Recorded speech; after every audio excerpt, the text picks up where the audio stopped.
Hello, this is David Johnson. See if we get some light on the subject.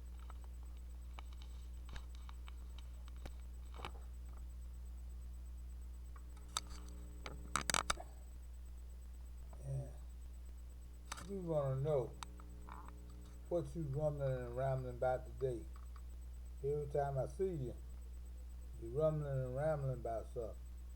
Okay, today I'm going to talk about the first fruit because a lot of us misunderstand the first fruit. Like Jesus was the first fruit of the resurrection,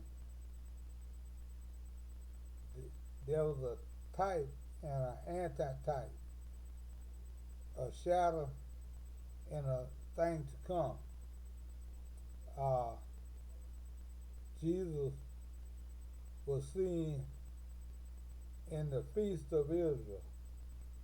And right here, the Feast of Israel, the first fruit. Jesus was the first fruit of them that slept. And that was concerning the resurrection. But we want to know, what is the first fruit? A lot of people tell you, come on, bring your first fruit up here and put it on the desk.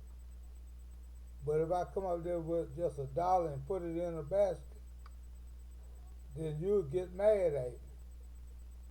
But I'll be defining the first fruit. It's not the 10%. The first fruit is a little portion of your crop that you bring to the priest, and the priest wave it before the Lord. You bring it in a basket. You don't bring the whole 10%. You just bring it in a basket, and the priest, what he would do, he will wave it before the Lord for you. And that is the first fruit.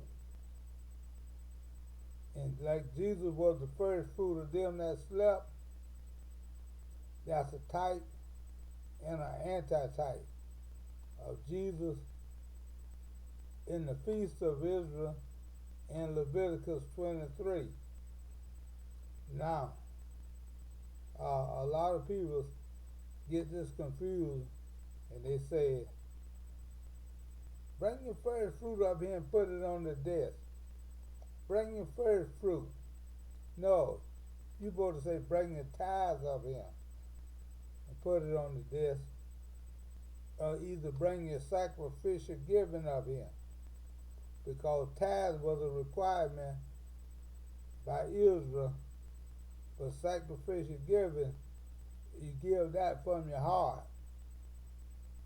And another thing about tithes in the Old Testament that I mentioned in the last one, tithes was only supposed to come from inside the land of Israel. You couldn't harvest your crop in Greece or Great Britain and bring it to the storehouse for the tithe. It wouldn't be accepted. And when they pass the tithes out, they're supposed to pass it back only to the ones that's in the border of Israel. They don't send the tithe to other countries. They didn't send it to Great Britain. They didn't send it to Greece. They didn't send it to Europe. And boy,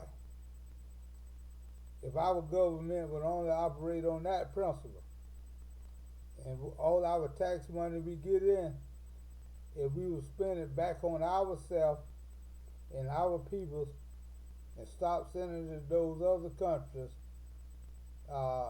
that's the way they operate. That was the economy, and the economy, the way that Israel operated, and if God was pleased with the way they operated, I believe he would be pleased with us if we keep ours inside our economy. But there's nothing wrong with helping them in Haiti. Because if you desire to do so out your heart, let you do it, but don't let the government do it. Because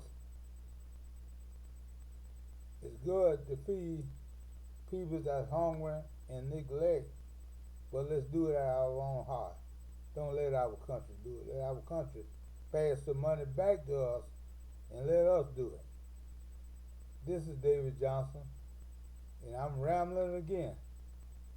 Is y'all tired of me rambling?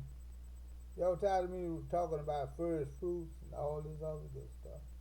If it is, just put no when you are on Facebook when you answer this thing back.